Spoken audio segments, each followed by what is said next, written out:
Good morning, we're here in the South Auckland Woodturners Guild in New Zealand. I've been asked to review the Neptune Lathe on behalf of Nova. What we're finding is the lathe itself, 1.5 horsepower, is just awesome. We've been turning some big bowls on it, but the true test for any lathe is actually bowl saving, because you are cutting into end grain often with a 6mm Stellite cutter, and that puts a lot of stress onto the lathe. So firstly though, I'd just like to say that I see a lot of people on teaching, even on YouTube, and they're in their prescription glasses or no eyewear protection at all. In the club here we make it mandatory that you have to wear a face shield, and I'll be doing so today as well. It's not if, it's when something will come off the lathe, whether it be pen turning or turning a large platter. It just needs one chip. You must look after your eyes. So buy a good quality helmet. There's a lot around that you can buy at the big box stores, aren't really adequate on a lathe because the impact level of them is very low, where these are 70 kilonewtons impact. So the first thing we have to do here is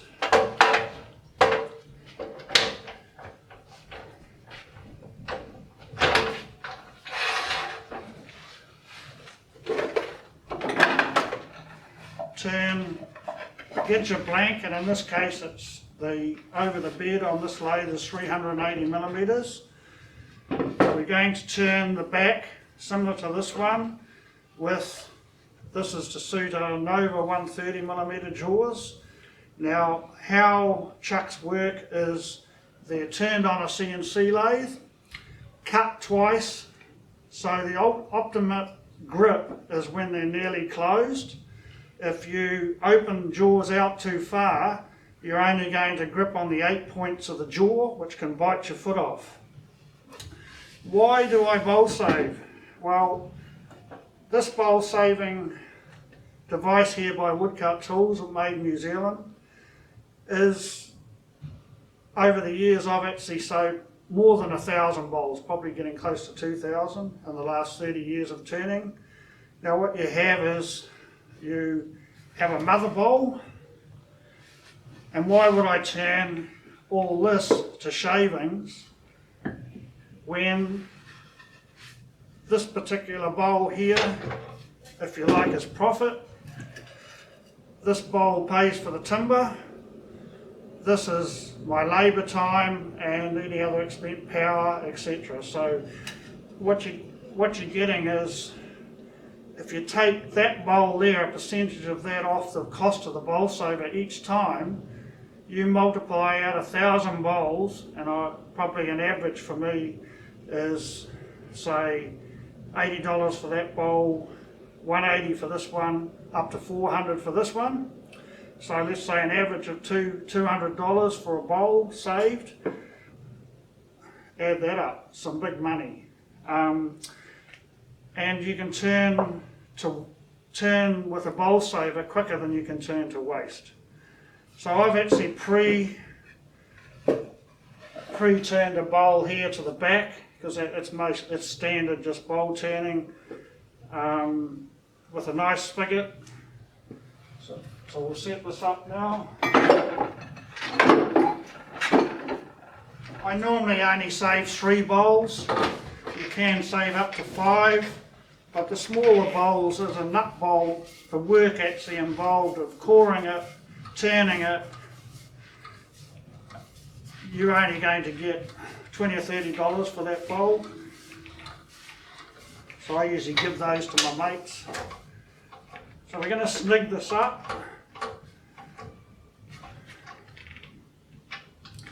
Now you have to set, out of the box, there's a good set of instructions, but you have to set the cutter cutting on dead centre.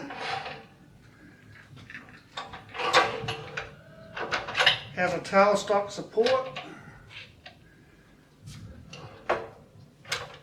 Now, I have actually lubed this with CRC. It just helps the action of the cutters.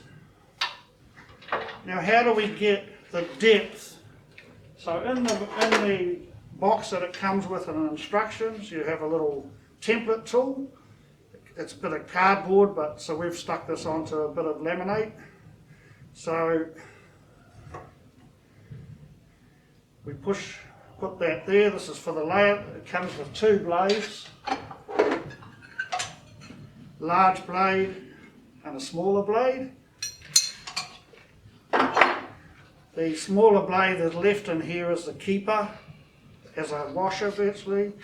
So we can either set that up just by eye, and it's telling me that in that position I've got about a 25mm, because if this was wet turned timber, you want to leave it about 25 to 30mm for this size bowl, so then you can dry it out. So we're coming around, we'll call this a mother bowl.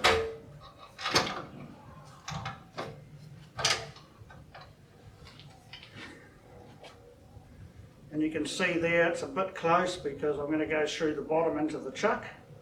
So it pays to check. After a while, you can just guess. It also comes with an accessory with a laser.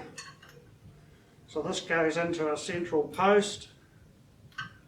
So the laser comes down, and that there actually tells you where the blade is going to end its cut. I'm quite happy with that.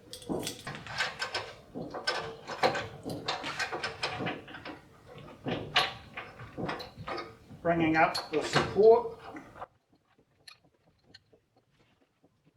So now that we've got the depth set, everything, we just make sure that it's all locked in place. Because any amount of vibration that you're going to get will actually undo nuts and things. So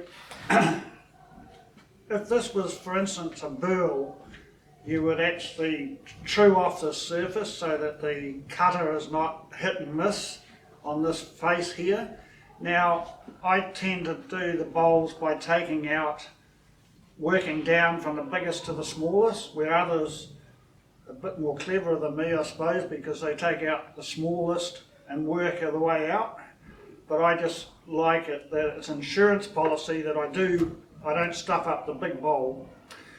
So you can put a spigot on the face here to turn that around and do the foot, but a little later on I'll actually show you how I've come up with another method to put that foot on the bowl for the next. So we're running at 500 RPM.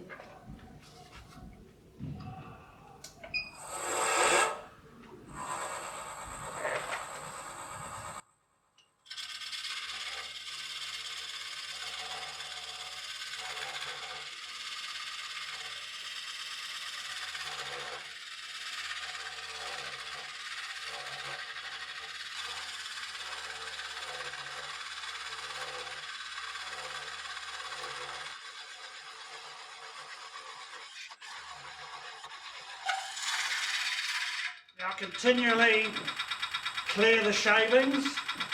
You see it maybe just stopped a bit there because I went in too hard. But what you can do is as this blade goes around the curve, it may bind on the outer edge, and you'll see that I'll stop and shift it across just by 1mm, so I'm widening that cut.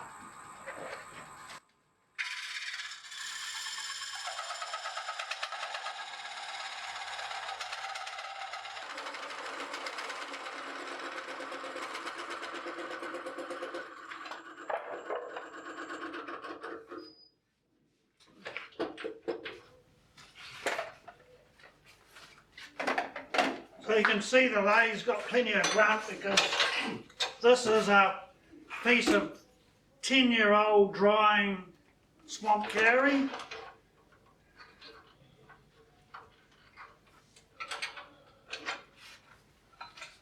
So when I'm doing bowl saving, I'll do 20 bowls like this at a time. And so I'll mount 20 bowls on face plates or a screw chuck, turn the backs, turn the foot. I've got 20 bowls ready. Then I've got 20 bowls like this. So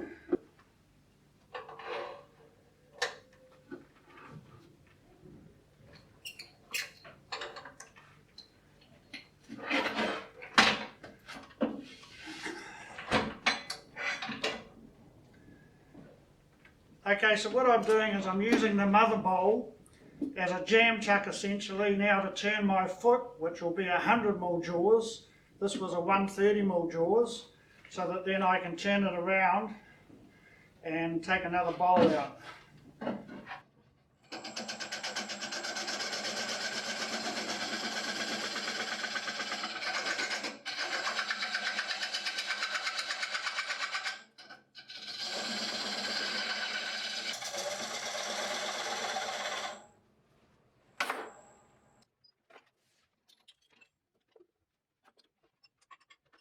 So if this was wet timber, the bowl saver just loves it because the actual moisture in the wood actually helps to lubricate the blade as well.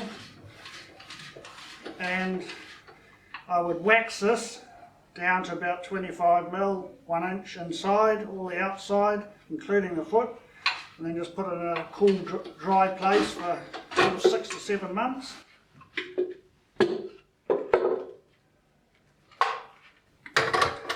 So I've already done 20 to that stage.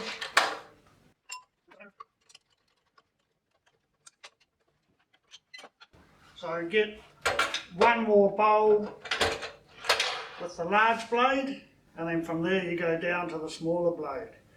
So as you can see, this MIDI lathe has got a big heart. It just hasn't missed a beat.